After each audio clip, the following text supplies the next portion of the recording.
இந்த மாமியாரோட வாயை திறக்காம வாய்க்கட்டு போடுவோம். இந்த குட்டி சாத்தான் அப்படின்றது வந்து பார்த்தீங்கன்னா பிரமிக்கத்தக்க ஒரு தேவதை. நம்ம வந்து உங்களுக்கு ஒரு சில வேலைகள் செய்யணும்னா அதை நான் ஏன் கூட வச்சுக்குவேன். ஆச்சி மசாலா எந்த சமையலும் ருசி தேடும் ரகசியம் 20 ரூபாய்.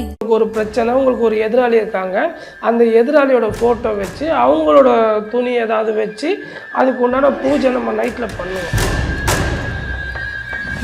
சம்மந்தப்பட்ட பையனோட ஃபோட்டோ வச்சு அவன் இனிமேல் இந்த பொண்ணோட வராத மாதிரி அவனை விலக்கி விட்டுட்டு இந்த பொண்ணுக்கு வந்து அதோட துணி அதோட ஃபோட்டோ வச்சு ஒரு மந்திரக்கட்டு போடுவோம்.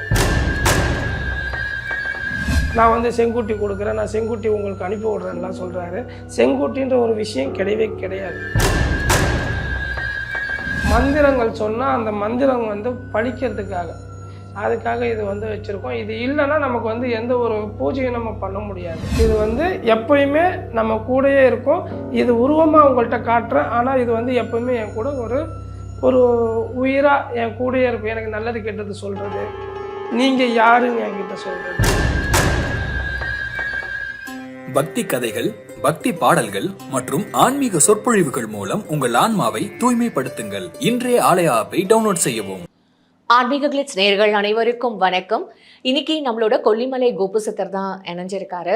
இதுக்கு முன்னாடி அவர் வந்து சித்தரோட வழிமுறைகள், சித்தரை எப்படி வந்து பிரார்த்தனை பண்ணணும், சித்தர்னா யார் அப்படின்னு சொல்லிட்டு நிறைய விஷயங்கள் சொல்லியிருக்காரு. ஆனால் இன்னைக்கு அதையும் தாண்டி கருங்குட்டி, அப்புறம் வந்து குட்டி சாத்தான் அப்படின்னு சொல்லிட்டு நிறைய விஷயங்கள் நமக்கு சொல்றதுக்காக வெயிட் பண்றாரு.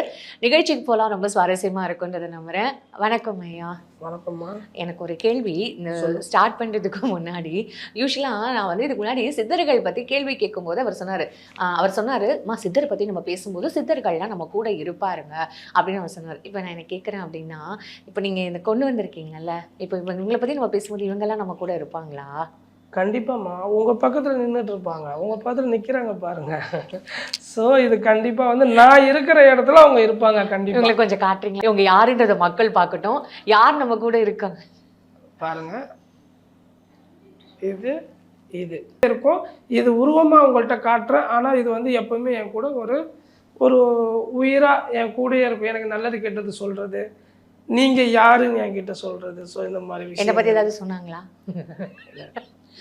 நிறைய சொல்றாங்க. நான் சொல்றேன் உங்ககிட்ட சொல்றேன். இப்ப நேரடியா சொல்லிட்டோம்னா எல்லாருக்கும் தெரிஞ்சுக்கிறோம் உங்களை பத்தி. வேண்டாம், அவ்வளவு மோசமானவா என்னை பத்தி சொல்லியிருக்காங்க. அவ்வளவு மோசம்லாம் இல்ல, நம்பி உட்காரலான்னு சொல்லியிருக்காங்க. ஓகே. இது வந்துமா, இது நம்ம வாக்கு சொல்றதுக்காக, நம்ம ஒரு சில மந்திரங்கள் சொன்னா அந்த மந்திரம் வந்து படிக்கிறதுக்காக, அதுக்காக இது வந்து வச்சுருக்கோம். இது இல்லைன்னா நமக்கு வந்து எந்த ஒரு பூஜையும் நம்ம பண்ண முடியாது. ஸோ கட்டு போடுறது கொள்றதுக்கு எல்லாத்துக்குமே இந்த இது வந்து நமக்கு இருக்கணும். இது வந்து செங்காலின்னு சொல்லுவாங்க இந்த கட்டையை. ஸோ இந்த கட்டை வந்து எப்பவுமே நம்ம கையில் இருக்கும். இப்போ எனக்கு ஒரு கேள்வி இருக்குது. சித்தர்கள் அப்படின்னாலே நம்ம பாசிட்டிவிட்டியாக தான் பார்க்குறோம், அவங்கள ஒரு நல்ல விதமாக தானே பார்க்குறோம். அப்படி இருக்கும்பொழுது நீங்கள் இந்த கருங்குட்டி, அப்புறம் வந்து இந்த குட்டி சாத்தான், இந்த செங்குட்டி அப்படின்னு சொல்கிற இந்த ஒரு விஷயங்கள்லாம் எங்கள் கண்ணுக்கு நெகட்டிவாக தானே தெரியுது. இது நாங்கள் எப்படி பாசிட்டிவாக பார்க்க முடியும்? இதில் ஒரே ஒரு விஷயம் மட்டும் மாற்றிக்கணுமா, அதாவது கருங்குட்டின்றது வந்து நடைமுறையில் இருக்கிறது. இன்றைக்கி இப்போ நம்ம முன்னோர்கள் வச்சு அதை வந்து பூஜை பண்ணது கொண்டது எல்லாமே கருங்குட்டின்றது ஒன்று கம்பல்சரி இருக்குது. அது உணர்ந்தவங்களுக்கு அதை பற்றி தெரியும். ஆனால் செங்குட்டின்றது ஒன்று கிடையவே கிடையாது. அது வந்து ஒருத்தர் இப்போ ஒரு வீடியோ போட்டிருக்காரு, நான் வந்து செங்குட்டி கொடுக்குறேன், நான் செங்குட்டி உங்களுக்கு அனுப்பி விடுறேன்லாம் சொல்கிறாரு. செங்குட்டின்ற ஒரு விஷயம் கிடையவே கிடையாது. அது வந்து இந்த கருங்காலி செங்காலின்னு ஒன்று வந்துச்சு. கருங்காலின்னு ஒன்று வந்தோன்னா செங்காலின்னு ஒன்று வந்துச்சு. அது ஒரு மரம், அந்த மரத்தை வச்சு நம்ம பண்ணுறோம். ஆனால் கருங்குட்டின்னு ஒன்று இருந்தால் அப்போ செங்குட்டி ஒன்று இருக்கும், நம்ம அதை வச்சு வந்து வியாபாரம் பண்ணலான்னு ஒருத்தர் வந்து ஆரம்பிச்சிருக்காரு. ஆனால் அது போய் அது மக்களாக பார்த்து தெரிஞ்சுக்கணும். செங்குட்டின்னு ஒன்று இல்லை, கருங்குட்டி தான் இருக்குது. ஸோ இந்த குட்டி சாத்தான் அப்படின்றது வந்து பார்த்திங்கன்னா ஒரு பிரமிக்கத்தக்க ஒரு தேவதை. அது வந்து நம்ம வந்து வணங்கி நம்ம உபவாசம் பண்ணி எடுத்து நம்ம பூஜை பண்ணி நம்ம வந்து உங்களுக்கு ஒரு சில வேலைகள் செய்யணும்னா அதை நான் ஏன் கூட வச்சுக்குவேன். ஐயா, நான் வந்து சாமியை வணங்குறவ, நீங்க எப்படி நீங்க எனக்கு கருங்குட்டியை சாத்தான எனக்கு வந்து நீங்க அதை வந்து ஒரு தேவதை அப்படின்றத நீங்க சொல்றத எப்படி மக்களாலேயோ? ஒன்றும் இல்லைம்மா, நீங்க ஒரு வீட்டில் இருக்கீங்க, அண்ணன் தம்பி கணவர் பசங்க அம்மா அப்பா எல்லாரும் ஒன்றா இருக்கிறீங்க. நமக்கு பக்கத்து வீட்டுக்காரனால ஒரு பிரச்சனை, உங்கள் அண்ணன் தம்பி உங்கள் கணவர் இவங்கள அனுப்பி சண்டை போடுவீங்களா, இல்லை எங்கேயோ 3வது தூரமாக இருக்கிற ஒரு ஃப்ரெண்டையோ இல்லை ஒரு சொந்தக்காரங்களையோ கூப்பிட்டு எனக்கு பக்கத்தில் ஒரே தொல்லை கொடுக்குறாங்கடா, ஏதாவது யாராவது இருந்தால் கொஞ்சம் அனுப்பி விடு பிரச்சனை பண்ணுறதுக்கு, அப்படி கூப்பிடுவீங்களா? சொல்லி வீட்டில் இருக்கிறவங்கள தான் பிரச்சனை. வீட்டில் இருக்கிறவங்களுக்கு எந்த பாதிப்பும் வரக்கூடாதுன்னு தானே நம்ம வீட்டில் இருக்கிற பொம்பளைங்க வேண்டுறோம். கடவுளே என் புருஷனுக்கு எந்த பிரச்சனையும் வரக்கூடாது, கடவுளே என் தம்பிக்கு எந்த, அப்படி தானே வேண்டுறோம். அப்போ ஒரு பிரச்சனை எப்படி கொண்டு போய் சிக்க வைப்பீங்க? சரி, அப்போ நம்ம வீட்டுக்காரை விட நம்ம தம்பியோட ஒரு பலமான ஆளை எதிர்பார்க்குறோம் பக்கத்து வீட்டுக்காரனை அடிக்கிறதுக்கே. ஸோ அந்த மாதிரி நம்மளில் ஒரு பலமான ஆள் யாருன்னா நம்மளை விட அடுத்து. இப்போ சாமின்றது அரசன் அன்று கொள்வான், தெய்வம் நின்று கொள்ளும். எப்படி? தெய்வம் நின்று கொள்ளும். அது கொஞ்சம் லேட்டாக செய்யும், ஆனால் கண்டிப்பாக செய்யும். ஆனால் அதுவரை இந்த பக்கத்து வீட்டுக்காரன் நம்மளை சும்மா விட மாட்டான், நமக்கு தினம் மென்டல் தொல்லை கொடுத்துக்கிட்டே இருப்பான். அப்போ உடனே அடிக்கணும்னா யார் வேணும்? ஒரு பலமான ஆள் வேணும். ஸோ அந்த பலமான ஆள் தான் நான் கொடுக்குற கருங்குட்டி. சரி, இப்போ நீங்கள் எனக்கு இது கொடுக்கறதுனால நான் இதை நான் என்ன பண்ணுவேன்? இவன் உங்களுக்கு ஏவல் விடுறதுன்ற மாதிரி ஆயிடாது? அப்போ அது தப்பான ஒரு விஷயம் ஆயிடாதா? இப்போ ஒன்றும் இல்லைம்மா, உங்களுக்கு ஒரு பிரச்சனை, உங்களுக்கு ஒரு எதிராளி இருக்காங்க, அந்த எதிராளியோட ஃபோட்டோ வச்சு அவங்களோட துணி ஏதாவது வச்சு அதுக்கு உண்டான பூஜை நம்ம நைட்டில் பண்ணுவோம்.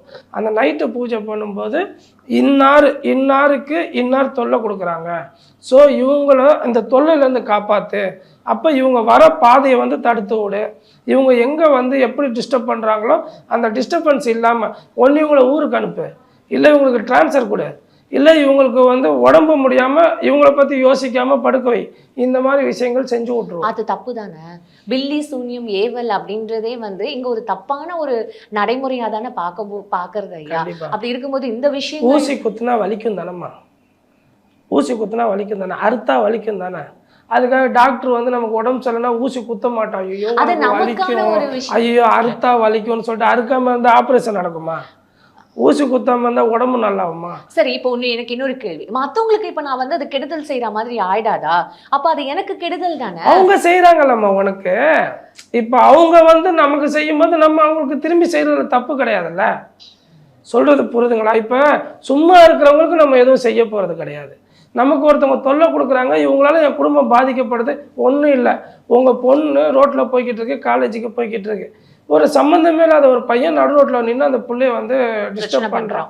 இப்போ அதுவும் ஒரு சிலர் நம்ம ஒரு லேடிஸ் நம்ம எப்படி போகிறது, இதனால நம்ம பொண்ணோட வாழ்க்கை பாதிக்குமே, பேர் கெட்டு போகுமே அப்படின்னு சொல்லிட்டு யோசிக்கிற பேரண்ட்ஸ் என்ன பண்ணுவாங்க, ரகசியமாக இந்த பிரச்சனை என் பொண்ணை காப்பாற்றணும், யாருக்கும் தெரியாமல் என் பொண்ணுக்கு எந்த பிரச்சனை வந்தாலும் அந்த தடையை உடைக்க என்ன பண்ணுவீங்க? சம்மந்தப்பட்ட பையனோட ஃபோட்டோ வச்சு அவன் இனிமேல் இந்த பொண்ணோட வராத மாதிரி அவனை விலைக்கு விட்டுட்டு இந்த பொண்ணுக்கு அதோட துணி அதோட ஃபோட்டோ வச்சு ஒரு மந்திர கட்டு போடுவோம். ஸோ இந்த பொண்ணுக்கிட்ட எந்த ஒரு விஷயமும் எந்த ஒரு நெகட்டிவும் எந்த ஒரு நாயும் டிஸ்டர்ப் பண்ணாத அளவுக்கு அந்த பிள்ளைய காப்பாற்றி கொடுக்கும். ஐயா, நீங்க சித்தர்களே வழிபடுறவங்க, அப்படி இருக்கும்பொழுது இந்த மாதிரியான ஒரு குட்டிச்சாத்தான்களை வச்சிட்டு இருக்கிறது அது ஒரு முரண்பாடா இருக்காதா? அம்மா, அதாவது எப்படிம்மா, இப்போ நம்ம நல்ல நாள் வரும்போது என்ன பண்ணுறோம், சாமி, இப்போ அமாவாசை பௌர்ணமியில் சாமியை போய் கும்பிட்றோம், நல்ல நாள் வீட்டில் வரும்போது நம்ம சாமியை கும்பிட்றோம். ஆனால் அதே இது இப்போ தீபாவளி அன்னைக்கு நம்ம யாரை கும்பிட்றோம்? இதுவரையும் தீபாவளி கும்புற பழக்கம் தெரியாதுல்ல. நரகாசுரனுக்கு தீபாவளி. நரகாசுரன்றவன் ஒரு அசுரன். ஸோ அசுரனுக்கு ஏன் நீங்கள் சாமி கும்பிட்றீங்க? இறந்த முன்னோர்களுக்கு ஏன் அவங்கள பேயாதனை மாறிட்டாங்க, ஏன் சாமி கும்பிட்றீங்க? ஒரு சில விஷயத்த ஒரு நெகட்டிவ் வச்சு தான் நம்ம எடுக்க முடியும். பாசிட்டிவ்ன்றது நமக்கு இருந்தாலும் அந்த பாசிட்டிவ் மட்டும் இருந்துச்சுன்னா எந்த ஒரு லைட்டுமே எரியாது. ஸோ அது கூட ஒரு நெகட்டிவ் சேர்ந்தால் மட்டும்தான் லைட் எரியும். ஸோ நம்ம லைஃப்பில் ஒரு பிரகாசம் வரணும், நம்ம லைஃப்பில் ஒரு பிரச்சனைகள் தீரணும் போது நம்மக்கிட்ட பாசிட்டிவ், நம்ம வீட்டில் நம்ம குலசாமி இருக்குது, நம்ம கும்புற சாமி இருக்குது, நம்ம அப்பா அம்மா ஆசீர்வாதம் இருக்குது, எல்லாமே பாசிட்டிவ். ஆனால் அந்த இடத்துல ஒரு நெகட்டிவ் வந்தால் மட்டும்தான் நம்ம குடும்பத்தை காப்பாற்ற முடியும். அதாவது இன்ஸ்டன்ட்டு ஃபாஸ்ட் ஃபுட் அந்த மாதிரி உடனே ஒரு சில விஷயம் நடக்கணும்னா எங்களை மாதிரி கருங்குட்டியோட உதவி கண்டிப்பாக வேணும். அதை வச்சு இன்றைக்கி நிறைய பேரை நம்ம காப்பாற்றி வச்சுருக்கோம். அது காப்பாற்றுறவங்களுக்கு கண்டிப்பாக தெரியும். என்கிட்ட வந்து நல்லது அடைஞ்சவங்களுக்கு, பயன் அடைஞ்சவங்களுக்கு இதோட விஷயம் என்னன்றது தெரியும், இதோட பவர் என்னன்றது கண்டிப்பாக. சரி, இப்போ இந்த கருங்குட்டி நீங்க சொல்ற இந்த சாத்தான், குட்டி சாத்தான் இதெல்லாமே வந்து எங்களுக்கு வந்து இல்ல இந்த அம்மன் படத்துல ஜண்டா அப்படின்னு அதெல்லாம் இருக்கிறதுனால படம் எடுத்தாங்க. அந்த மாதிரி தான் அங்கே பார்த்துருக்கோம். ஸோ எங்களை பொறுத்த வரைக்கும் இதெல்லாம் ஒரு தவறான ஒரு செயல், தப்பான ஒரு விஷயமா தான் பார்க்கப்படுது. ஆனால் நீங்கள் என்ன சொல்கிறீங்க, இல்லை இந்த குட்டிச்சாத்தானும் இந்த கருங்குட்டி இதெல்லாமே வந்து நல்லது தான் செய்யும் அப்படின்னு அவங்க என்னை கோச்சிக்கு வேணாம்னு சொல்லிடுங்க. அப்படி இல்லைம்மா, அதாவதுமா ஒரு தண்ணி இருக்குல்லம்மா, தண்ணிக்கு வந்து நிறம் கிடையாதுன்னு சொல்லி நீங்கள் படிச்சிருப்பீங்க. ஆமாம், அதே மாதிரி உருவம் கிடையாது. ஸோ அந்த தண்ணியை வந்து நம்ம எதில் ஊற்றுறோமோ, எந்த பாத்திரத்தில் ஊற்றுறோமோ அந்த கலரில் மாறிடும், அந்த வடிவத்தில் மாறும். அதே மாதிரி தான் ஒரு விஷயத்தை வந்து நல்ல விஷயத்துக்கு நான் பயன்படுத்துறது நல்லது செய்யும், அதை கெட்ட விஷயத்துக்கான கெட்டது, அவ்வளவுதான். நம்ம பயன்படுத்துற விதம் தான். இதெல்லாம் கடவுள். நான் உங்களை கேள்வி மட்டும் தான் கேட்டிருக்கேன், நல்லது மட்டும் தான் இது பண்ணியிருக்கேன். அவங்க கிட்ட அதை சொல்லிடுங்க.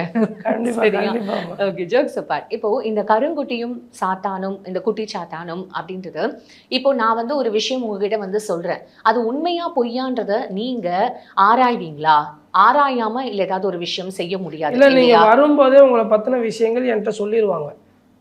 இந்த பொண்ணு இதுக்காக தான் வந்திருக்கு, இந்த பொண்ணு வந்து பேசுறது உண்மை, இது பொய் சொல்லி வந்திருக்கு, உன்னை செக் பண்ணுறதுக்கு வந்திருக்கு, இந்த மாதிரிலாம் என்கிட்ட சொல்லுவாங்க. ஸோ அதை வச்சு நம்ம வந்து கணிச்சு சொல்லிடுவோம். அதே மாதிரி நீங்கள் வரும்போதே உங்கள் விஷயத்தை பற்றி இந்த விஷயத்துக்கு தான் வந்திருக்காங்கன்னு சொல்லிட்டு சொல்லுவாங்க. அதை வச்சு நம்ம சொல்லுவோம், ஆமாய்யா உண்மைதான் அப்படின்னு சொல்லிட்டு சொல்லிடுவாங்க. அதே மாதிரி நான் வந்து என்னென்னா, இப்போ ஜாதகம் பார்க்குறது, குறி சொல்கிறது, அந்த மாதிரி விஷயம் கிடையாது. நம்மளது வந்து என்னென்னு பார்த்தீங்கன்னா, உங்களுக்கு ஒரு பிரச்சனை, ஐயா என் பொண்ணுக்கு ஒரு பிரச்சனை, எங்கள் அப்பா ரொம்ப காலமாக படுத்த படுக்கையாக கிடக்கிறாரு, என் சொத்து பிரச்சனை, இந்த மாதிரி எந்த பிரச்சனைக்கு வந்தாலும் உங்கள் பிரச்சனைக்கு உண்டான தீர்வு தான் நம்ம கொடுக்குறோம். இப்போ டாக்டர் அப்ப நான் ஜாதகம்லாம் எடுத்துட்டு வர வேண்டாம், எதுவுமே தேவை. ஓகே. இப்போ நீங்க வந்து இல்ல பூஜையும் ஒரு பக்கம் பண்ணிட்டு இருக்கீங்க, இந்த மாதிரியான ஒரு விஷயங்களும் நீங்க பண்ணிட்டு இருக்கும் பொழுது சித்தர்கள் உங்களுக்கு வந்து அந்த ஆசீர்வாதம் உங்களுக்கு கொடுத்துருக்காங்களா? இல்லை, கண்டிப்பாக. அதாவது சித்தரை வந்து அனுப்பி நீ இவங்களை அடி இவங்களை தள்ளுன்னா பண்ண மாட்டாங்க. சித்தர்கள் வந்து எனக்கு நல்ல விஷயத்த, எனக்கு ஒரு பாசிட்டிவான விஷயத்த, இந்த மாதிரி இதை இப்போ நாட்டில் நடக்கிறது, ஒரு தீராத நோய் ஒன்று வரப்போகுது, இந்த மாதிரி விஷயங்கள் வந்து என்கிட்ட சொல்லுவாங்க, அதை நம்ம வந்து பண்ணுவோம். அதே மாதிரி இந்த விஷயத்துக்கு இந்த தீர்வு பண்ணுவாங்க, அதை பண்ணுவோம். சித்தர் வழிமுறைகள், சித்தரோட அணுகுமுறைகள் வேறு, சித்தரை நான் கும்புற வழிபாட்டு முறைகள் வேறு. அதே மாதிரி கருங்குட்டி, குட்டி சாத்தான், இந்த மாதிரி விஷயங்கள், இப்போ காட்டேரி பூஜை, இந்த மாதிரி விஷயங்கள் வந்து அது வேறு ட்ராக்கு. ஸோ ஒன்று ஒரு மாதிரி. ஸோ இது பாசிட்டிவ், இது நெகட்டிவ், ரெண்டும் சேர்ந்தாதான் நான் வந்து பிரைட்டாக இருப்பேன், அவ்வளோதான். சரி, ஓகே. இப்போ இந்த குட்டி சாத்தான், இந்த கருங்குட்டி அப்படின்னு சொல்றதெல்லாம் வீட்டில் வச்சு வழிபடுற ஒரு முறையா? இல்லை, இது வீட்டில் வச்சு கும்புறது கிடையாது. சரி, இது வந்து நம்ம இது வந்து என்னன்னா, இல்லை இப்போ ஒரு பிரச்சனை உங்ககிட்ட வந்து ஒருத்தவங்க சொல்றாங்க அப்படின்னா அந்த பிரச்சனை நீங்க எப்படி சால்வ் பண்ணுவீங்க? ஒன்றும் இல்லைம்மா, இப்போ உங்களுக்கு என்ன பிரச்சனை, தீராத ஒரு பிரச்சனை இருக்குமா உங்களுக்கே இருக்குது. நீங்கள் சிரித்து நடித்து பேசிகிட்டு இருக்கீங்க, உண்மையிலே உட்கார வச்சு உங்கள்கிட்ட 10 நிமிஷம் பேசுகிறேன்னா அழுவீங்க. ஏன்னா அந்த அளவுக்கு உங்களுக்கே பிரச்சனை கிடக்கு. ஸோ அந்த பிரச்சனை என்னன்னு சொல்லுங்கள், நான் தீர்வு இங்கேயே சொல்கிறேன். எனக்கா? இல்லை, இப்போ ஜென்ரலாக வந்து கேட்குறேன், ஒருத்தவங்களுக்கு ரொம்ப நாளாக வந்து குழந்தை இல்லை அப்படின்னு சொல்லிட்டு வந்து அவங்க இல்லை அது வந்து பிரச்சனை அப்படின்றத நம்ம சொல்ல முடியாது. இல்லை, நீங்கள் சொன்ன மாதிரியே பக்கத்து வீட்டுக்காரங்களால பிரச்சனை, மாமியார்னால பிரச்சனை அப்படின்ற மாதிரி வரவங்களுக்கு நீங்கள் எந்த மாதிரியான ஒரு இது சொல்வீங்க? மாமியார், அதாவதுமா என்னதான் செஞ்சாலும் நாய் வாழை நிமித்த முடியாதுன்னுவாங்க. இந்த மாமியார் வந்து மருமகளை மகளாக பார்த்துக்கிட்டாலும் சரி, மருமக வந்து மாமியார் அம்மாவாக பார்த்துக்கிட்டாலும் சரி, எதனால பிரச்சனை வருதுன்னே தெரியாது. 2 பேருக்குள்ள அப்பப்போ சண்டை பிரச்சனை வரும்.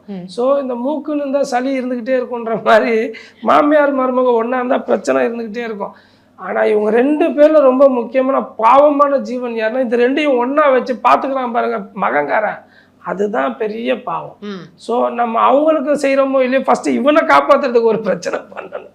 ஸோ அதான் முக்கியம். இந்த மாமியாரோட வாயை திறக்காம வாய்க்கட்டு போடுவோம். வாய்க்கட்டு? ஆமாம், வாய்க்கட்டு மந்திரம்னு சொல்லிட்டு ஒன்று இருக்குது. இப்போ நீங்கள் வந்து, ஐயா என் மாமியார் எனக்கு ரொம்ப தொல்லை கொடுக்குறாங்க, எது செஞ்சாலும் குறை சொல்லிக்கிட்டே இருக்காங்கய்யா, டீயில் வந்து ஸ்ட்ராங்காக போட்டாலும் ஏன்டி ஸ்ட்ராங்காக போட்டேன் லைட்டாக போட்டேன் என்னடி டீ தூள்னா உங்கள் அப்பா வாங்கி தரான்னு கேட்குறாங்க. ஸோ அந்த மாதிரி எனக்கு டீ கொடுக்கறதுக்கே பயமாக இருக்குது அப்படின்னு வந்து சொல்கிறீங்கன்னு வைங்களேன்.